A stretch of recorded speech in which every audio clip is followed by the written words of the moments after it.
संभाजीराजांना छत्रपती म्हणवून घेण्याचा अधिकार नाही असं वक्तव्य जितेंद्र आव्हाड यांनी केलंय। छत्रपती पद आता खालसा झालाय असंही आव्हाड म्हणतायत। संभाजीराजे छत्रपतींसंदर्भात जितेंद्र आव्हाड यांनी हे विधान केलंय। विशाळगडाबाबत संभाजीराजेंनी घेतलेल्या भूमिकेवरून आव्हाडांनी हे विधान केल्याचं पाहायला मिळतंय। दरम्यान विशाळगडावर संभाजीराजेंच्या कार्यकर्त्यांनी कोणताही उपद्रव केला नाही असं बच्चू कडू म्हणाले।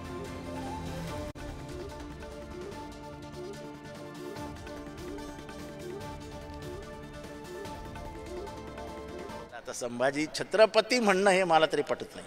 का बरोबर त्यांच्यावरती तुमचा माझा त्यांच्यावर राग नाही। मी काय त्यांच्या रक्तातला नाही, नात्यातला नाही, असं नाही तसं नाही, कसं कुठेच नाही।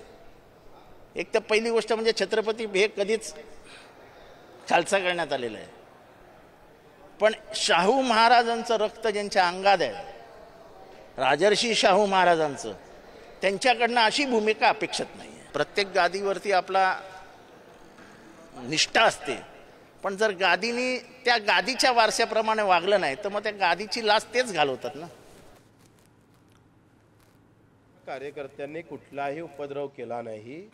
खाली जे घडलेलं आहे, विशाळगडावर हिंदू असू दे का मुस्लिम असू दे, जे अतिक्रमण असेल ते काढलंच पाहिजे। गड ही या राष्ट्राची, या राज्याची मान सन्मान आणि प्रेरणा देणारा काम आहे। तिथं कुठल्याही प्रकारचं गलिच्छ काम होत असेल आणि कोणत्याही धर्माकडून असेल तर धर्म न पाहता त्याची कृती पाहून कापला पाहिजे, या मताचा मी आहे।